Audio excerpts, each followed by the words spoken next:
दुआओं में आने लगा।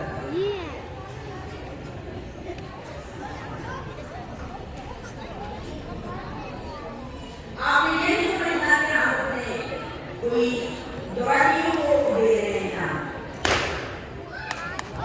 दवाई कौन है?